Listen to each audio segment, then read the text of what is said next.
Hi guys, today is the 6th of August 2019 at 56 minutes past 10 in the morning over here in the UK, and tomorrow, August the 7th, Trump is due to visit El Paso.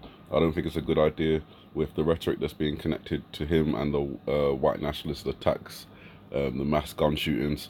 I think there's the potential for someone to try and attack Donald Trump, someone that has the name Jose or Jesus in their full name title. I say this because it's an interpretation that I've taken from the iPad Go video previously.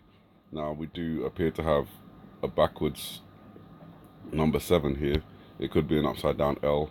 We've talked about these markings over here previously, but for this interpretation I'm just focusing on the number 7 and the Donald Trump figurette that's lying on his back on the other eyebrow. So it's possible that this and this could be connected tomorrow in El Paso, just after this mass shooting, just after, you know, it's been heavily emphasized that at his rally when someone shouted out, shoot them, in response to what should we do about all these immigration problems, Donald Trump kind of laughed and said, you know, oh, you can only get away with that in the panhandle. Obviously El Paso is in Texas, Texas being the panhandle, and it may just be that someone takes it upon themselves to, you know, try and rid the White House of this president. Obviously, I've said before that I feel like all the events that we keep talking about can't really happen unless something happens to Donald Trump, because, you know, it takes away that last stable Jenga block that's kind of keeping everything in balance, but only being kept in balance because they have themselves taken out all the other blocks, making it an unstable block in the first place. So, and obviously not just him, but he's only added on to the other presidents that have done things to destabilize the Tower block in that way.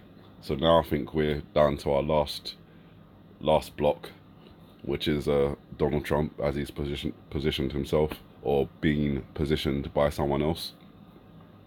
And if he's removed, as I said, even temporarily, it could be that we actually see all the things that we talked about unfold. So tomorrow, August 7th, is also the national emergency test that's going to be conducted by FEMA and the FCC and, you know, the rest of the acronyms, the alphabet soup organizations. So could it be that this test may turn into a real thing if something happens to Donald Trump in El Paso tomorrow?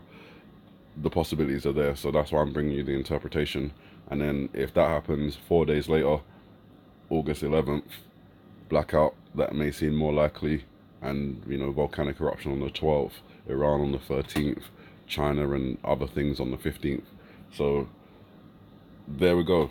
Bear in mind that obviously if nothing happens in El Paso on the 7th, I've still got to watch for similar events on the 15th.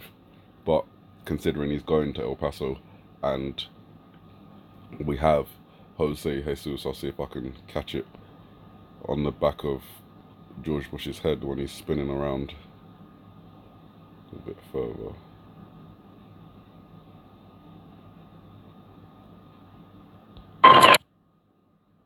See, you can see the Jose there with the SE.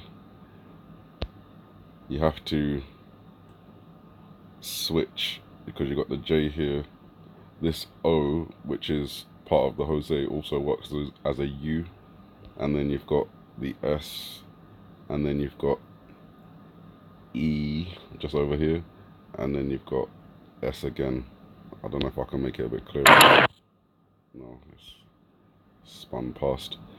But either way, when you do that, you have to switch the U and the E, and you get Jesus as in the English spelling, but Jesus in the Spanish pronunciation.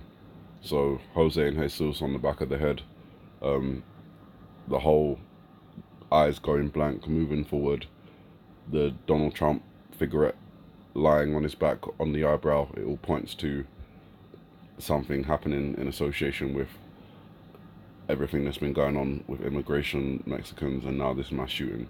So you guys keep an eye out. Have a good morning, good afternoon, good evening, and may the Heavenly Father bless you.